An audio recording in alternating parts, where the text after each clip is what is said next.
بسم اللہ الرحمن الرحیم بسم اللہ الرحمن الرحیم الحمد للہ وکفا وسلام علی عبادہ الذین اصطفیٰ اما بعد۔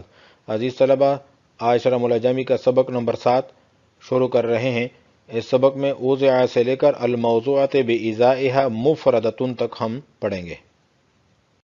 وضع، الوضع تخصیص شیء بشیء، وضع کہتے ہیں کسی چیز کو خاص کرنا دوسری چیز کے ساتھ، بحیث اس حیثیت سے متى اطلق او احس الشیء الاول فہم منہ الشیء الثانی، کہ جب بھی پہلی چیز بولی جائے یا محسوس کی جائے، فہم منہ الشیء الثانی، تو اس سے دوسری چیز سمجھی جائے یا مفہوم ہو جائے۔ قیلہ، کہا گیا، یخرج عنہ وضع الحرف، حرف کی وضع اس سے نکل گئی، حیث اس حیثیت سے لا یفہم معناہ، کہ حرف کا معنی نہیں سمجھا جاتا متى اطلق، کہ جب بھی حرف بولا جائے، بل اذا اطلق مع ضم ضمیمۃ، بلکہ حرف کا معنی تب سمجھ میں آتا ہے جب اس کو دوسرے کلمے کے ساتھ ملا کے بولا جائے۔ وأجیب عنہ، تو یہ جواب دیا گیا ہے، بأن المراد متى اطلق اطلاقا صحیحا، کہ متى اطلق سے مراد اطلاق صحیح ہے، و اطلاق الحرف بلا ضم ضمیمۃ غیر صحیح، اور حرف کا اطلاق دوسرے کلمے کو ملا کے بغیر یہ صحیح نہیں ہے۔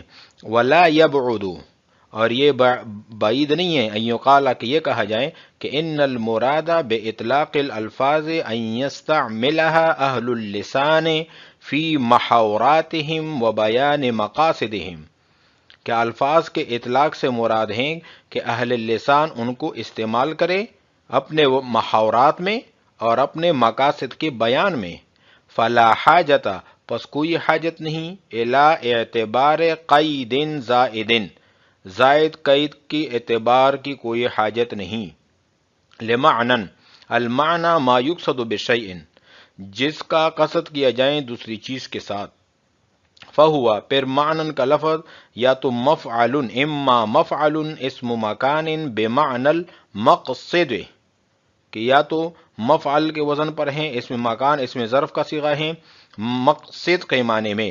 قصد یقصد سے اسم ظرف کا صیغہ آتا ہے مقصد، ہم اردو میں استعمال کرتے ہیں مقصد، لیکن عربی میں مقصد آتا ہے، یعنی جائے قصد کے معنی میں۔ او مصدر میمی، یا مصدر میمی ہے، مصدر میمی کہتے ہیں اس مصدر کو جس کے شروع میں میم ہو، بمعنى المفعول، مفعول کے معنی میں۔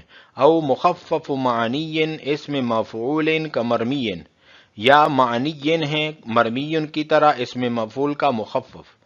ولما كان المعنى مأخوذا في الوضع، اور جب معنی موجود ہیں فی الوضع، وضع میں، فذکر المعنى بعده مبنی على تجریدہ عنہ، تو معنی کو الگ ذکر کرنا اس کے بعد یہ مبنی ہے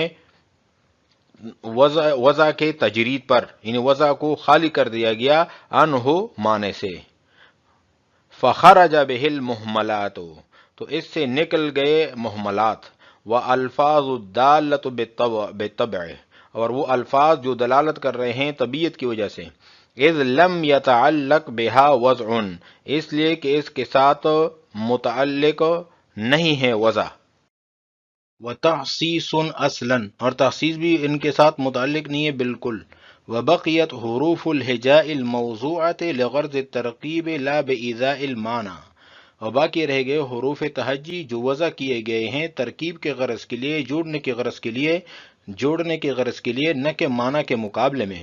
وخرجت بقولہ لمعنن، اور یہ نکل گئے لمعنن کی قید سے، اذ وضعها لغرض الترکیب لا بإیذاء المعنی، اس لیے کہ ان کو وضع کیا ہے ترکیب کے غرض کے لیے نہ کہ معنی کے مقابلے میں۔ فإن قلت، پس اگر آپ کہہ دیں، قد وضع بعض الالفاظ بإیذاء بعض آخر، کہ بعض الفاظ وضع کیے گئے ہیں دوسرے بعض الفاظ کے مقابلے میں، فکیف یصدق علیہ انہ وضع لمعنی، بس تعریف کیسے ان پر صادق آئے گی کہ ان کو وضع کیا ہے معنی کے لیے۔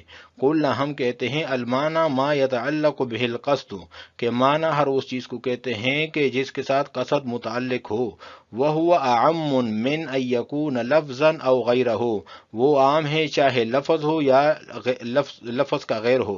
فَإِنْ قُلْتَ، بس اگر آپ کہہ دیں قد وضع بعض الکلمات المفردۃ بإزاء الالفاظ المرکبۃ، کہ بعض کلمات مفردہ وضع کیے گئے ہیں الفاظ مرکبہ کے مقابلے میں، کلفظ الجملۃ والخبر، جس طرح کے لفظ جملہ اور خبر، فَكَيْفَ يَكُونُ مَوْضُوعًا لِمُفْرَدٍ، پس یہ کیسے وضع کیے گئے ہیں مفرد کے لیے؟ قلنا، ہم کہتے ہیں هذه الالفاظ وان كانت بالقياس الى معانيها مرکبة، کہ یہ الفاظ اگرچہ ان کے معانی کے اعتبار سے مرکب ہیں، لیکنها بالقياس الى الفاظها الموضوعة بإيذائها مفردة، لیکن اعتبار کرتے ہوئے ان الفاظ کا جو وضع کیے گئے ہیں ان کے مقابلے میں مفرد ہیں۔ وضع الوضع تأسيس شيء بشيء بحيث متى أطلق وحس الشيء الأول فهم منه الشيء الثاني۔ وضع مشتق ہیں وضع سے، وضع کا مطلب ہوتا ہے کسی چیز کو رکھنا، اور اصطلاح میں کہتے ہیں تأسيس شيء بشيء، کسی چیز کو خاص کرنا دوسری چیز کے ساتھ، اس حیثیت سے کہ جب بھی پہلی چیز بولی جائے تو اس سے دوسری چیزیں سمجھ میں آ جائیں، جس طرح کہ قامہ کھڑے ہونے کے لیے وضع کیا گیا ہے، ضربہ مارنے کے لیے وضع کیا گیا ہے، تو جب بھی آپ ضربہ بولیں گے تو آپ کے ذہن میں مارنے کا مطلب سمجھ میں آئے گا۔ موضوع لہو کے اعتبار سے وضع کے موضوع لہو کے اعتبار سے 4 قسمیں ہیں۔ نمبر 1، وضع خاص ہو موضوع لہو بھی خاص، وضع عام ہو موضوع لہو بھی عام، وضع خاص ہو موضوع لہو عام، وضع عام ہو موضوع لہو خاص۔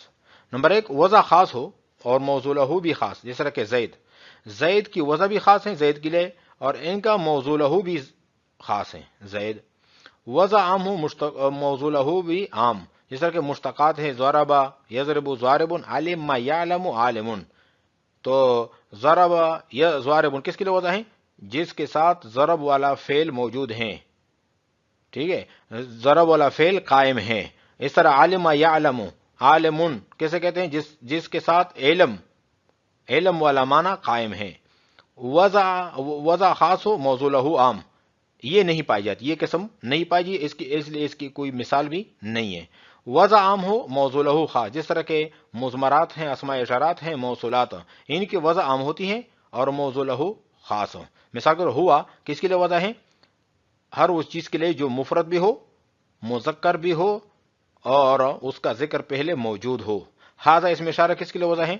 کہ مذکر بھی ہو، مفرد بھی ہو اور موصر بھی ہو، تو اس کے لیے وضع کیا ہے۔ تو اس کا وضع عام ہے، یہ کوئی بھی ہو سکتا ہے، زید بھی ہو سکتا ہے، عمر بھی ہو سکتا ہے، بکر بھی ہو سکتا ہے، لیکن اگر آپ کے سامنے صرف زید ہی آتا ہے تو اس وقت ان کی وضع جو ہے وہ خاص ہو جاتی ہے، موضوع لہو اس کی خاص ہو جاتی ہے۔ مضمرات، موصولات، اسماء اشارات، ان کی وضع عام اور موضوع لہو خاص ہوتی ہے۔ قیل یخرج عنہ وضع الحرف حیث لا یفہم معناہ متى اطلق بل اذا اطلق مع ضم ضمیمۃ۔ یہ اشکال ہو رہا ہے، اشکال یہ ہے کہ آپ نے جو کلمہ کی تعریف کی ہیں اس سے حرف کی وضع نکل گیا، اس حیثیت سے کہ حرف کا معنی جب بھی بولا جائے حرف کا معنی نہیں سمجھا جاتا، بلکہ حرف کا معنی تو تب سمجھ میں آتا ہے جب اس کے ساتھ دوسرا کلمہ ملایا جائے۔ ضم ضمیمہ کہتے ہیں دوسرے کلمے کو جو حرف کے ساتھ ملائے جائیں۔ وہ اجیب عنہ، تو اس کا یہ جواب دیا گیا ہے بأن المراد متى اطلق اطلاقا صحیحا، کہ متى اطلق سے مراد یعنی حرف جب بھی بولا جائے تو اس سے مراد یہ ہے کہ جب صحیح طور پر بولا جائے، اطلاق کے صحیح کے ساتھ بولا جائے، اور حرف کا اطلاق تب ہی صحیح ہوتا ہے کہ جب اس کے ساتھ دوسرا کلمہ ملائے جائیں، اور دوسرے کلمے کو ملائے بغیر حرف کا اطلاق غیر صحیح نہیں ہے۔ اور دوسرا جواب یہ بھی دیا ہے، یہ شارح نے اپنی طرف سے دیا ہے، اور یبعد سے اشارہ کیا ہے اپنے کسر نفسی کی، کہ میں نے جو جواب دیا ہے یہ ضعیف ہے، ضعف کی طرف اشارہ کیا، اور یہ اصل میں کسر نفسی ہے۔ ایوکالا کہ یہ کہا جائے ان المراد باطلاق الالفاظ ان یستعملها اہل اللسان فی محاوراتهم وبیان مقاصدهم فلا حاجت الى اعتبار قید زائد۔ شارح یہ بتانا چاہ رہے ہیں کہ اطلاقاً صحیحاً کی قید کی کوئی ضرورت ہی نہیں، کیونکہ جب بھی الفاظ کا اطلاق کرتے ہیں عرب لوگ، الفاظ استعمال کرتے ہیں تو اپنے محاورات میں، اپنے بیان مقاصد کے بیان میں، تو اس سے اطلاق صحیح خود بہت ہی مراد ہوتی ہیں. اطلاقاً صحیحاً کی قید زائد کرنے کی کوئی ضرورت نہیں ہے. لمعنن، تعریف میں لمعنن کی قید کا بھی ذکر ہے. المعنی ما یقصد بشیء، معنی کہتے ہیں اس چیز کو جس کا ارادہ کیا جائے دوسری چیز کے ساتھ. فہوا، پھر معنن کا وزن کیا ہے، صیغہ کیا ہے؟ یا تو مفعول کے وزن پر ہے، اسم و مکان ظرف کا صیغہ ہے، بمعنی المقصد جائے قصد کے معنی میں ہے، او مصدر میمی، یا مصدر میمی ہے مفعول کے معنی میں بمعنی المفعول ہے، او مخفف معنی، یا معنی کا مخفف ہے. معنی اصل میں تھا معنی، پھر نون کے کسر کو فتح سے تبدیل کیا اور یا شد کو ختم کر دیا، معنی ہو گیا. پھر یا کو الف سے تبدیل کر دیا، معنان ہو گیا. پھر اسے التقاء سکینین کی وجہ سے الف کو گرا دیا، معنن ہو گیا. مرمین اصل میں کیا تھا؟ مرمویون. پھر واو کو گرا دیا اور میم کے ضمے کو کسر سے تبدیل کر دیا، مرمی. پھر یا کے یا میں ادغام کر دیا، مرمیون ہو گیا. ولما کان المعنى ماخوذا فی الوضع، یہ اشکال ہے. اشکال یہ ہے کہ وضع کی تعریف ہے تخصیص الشیء بشیء، تخصیص الشیء بشیء. تو دوسرے نمبر پر جو شیء آ رہا ہے اس سے مراد معنی ہے. اور جب وضع کی تعریف میں معنی کا لفظ موجود ہے تو الگ سے لمعنن کی ذکر کرنے کی کیا ضرورت تھی؟ تو اس کا یہ جواب دیا گیا ہے کہ یہ تجرید پر مبنی ہے. تجرید کا مطلب ہوتا ہے خالی کرنا، یعنی کہ وضع کی تعریف کو معنی سے خالی کر دیا تو وضع کی تعریف کیا بن جائے گی؟ تخصیص الشیء. اور آگے لمعنن کا ذکر کر دیا تو وضع کی تعریف ہو جائے گی تخصیص الشیء لمعنن، ایک شیء کو خاص کرنا معنی کے ساتھ. فذکر المعنی بعد مبنی علی تجریدہ عنہ، تو معنی کا ذکر اس کے بعد الگ سے ذکر نہ کرنا، یہ مبنی ہے علی تجریدہ عنہ، وضع کو خالی کرنا معنی سے. فخرج بہ المہملات، تو فخرج بہ المہملات، مہملات نکل گئے کیونکہ ان کا کوئی معنی نہیں ہوتا. وہ الفاظ دالت بالطبع، اور وہ الفاظ جو دلالت کر رہے ہیں طبیعت کی وجہ سے وہ بھی نکل گئے. تو پہلے یہ سمجھ لیے کہ دلالت کیسے کہتے ہیں؟ ایک چیز سے دوسری چیز کا علم ہو جانا. پہلی چیز کو دال کہتے ہیں اور دوسری چیز کو مدلول کہتے ہیں. مثلا دھواں دیکھ کر آگ کا علم ہوا تو دھواں دال اور آگ مدلول. اور دلالت میں کبھی لفظ دال ہوگا اور کبھی دال غیر لفظ ہوگا. ان دونوں کے تین اقسام ہیں، کل 6 اقسام بنتے ہیں، لیکن کچھ اقسام پر ہم یہاں پر بحث کرنا چاہ رہے ہیں. مثلا زید، تو زید جو ہیں یہ جس شخص کے لیے وضع ہیں تو اس پر اس کی دلالت لفظوں کے اعتبار سے ہیں، تو لفظ بھی ہیں اور وضع بھی ان کے لیے ہیں. تو دلالت لفظیہ وضعیہ کی مثال زید. اور کبھی غیر لفظ، مثلا دھواں، تو دھواں دے کر آپ نے آگ کا علم ہوا تو دھواں جو ہے یہ لفظ نہیں ہے اور دھواں دال ہے اور آگ کا علم ہونا مدلول.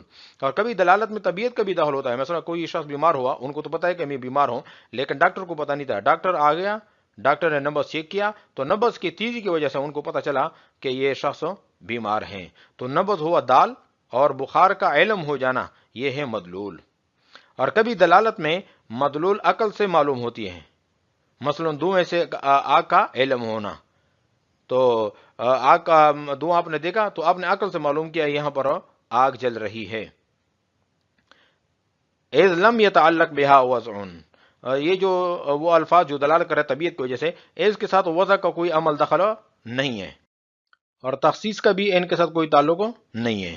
وبقیت حروف الہجاء الموضوعة لغرض الترقیب لا بإزاء المعنى، حروف تہجی رہ گئے جو وضع کیے گئے ہیں ترکیب کے غرض کے لیے. ترکیب کا مطلب ہوتا ہے جوڑنے کے غرض سے، یعنی ان سے کلمات بنتے ہیں. الف با تا کا کوئی اپنا معنی نہیں ہوتا لیکن ان سے کلمات بنتے ہیں.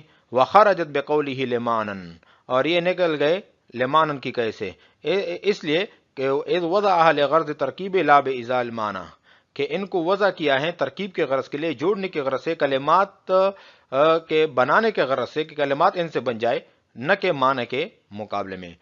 فَإِن قُلْتَ، اگر آپ اشکال کر لے کہ بعض الفاظ قد وضع بعض الالفاظ بإزاء بعض آخر فكيف يصدق عليه انه وضع لمعنى، کہ بعض الفاظ دوسرے بعض الفاظ کے مقابلے میں تو وضع ہیں، معنی کے لیے وضع نہیں ہے، تو آپ کیسے کہہ سکتے ہیں کہ وہ کلمہ ایسے لفظ ہیں جو وضع ہیں معنی کے لیے؟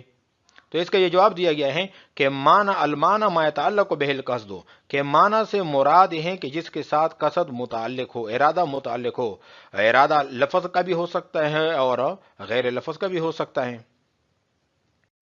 فَإِن قُلْتَ سے اشکال ہو رہا ہے کہ قد وضع بعض الكلمات المفردة بإزاء الألفاظ المركبة كلفظ الجملة والخبر فكيف يكون موضوعا لمفرد، کہ یہ اشکال ہو رہا ہے کہ بعض کلمات مفردہ وہ وضع کیے گئے ہیں الفاظ مرکبہ کے مقابلے میں، جس طرح کہ جملہ اور خبر، تو آپ کیسے کہہ سکتے ہیں کہ یہ مفرد کے لیے وضع ہیں؟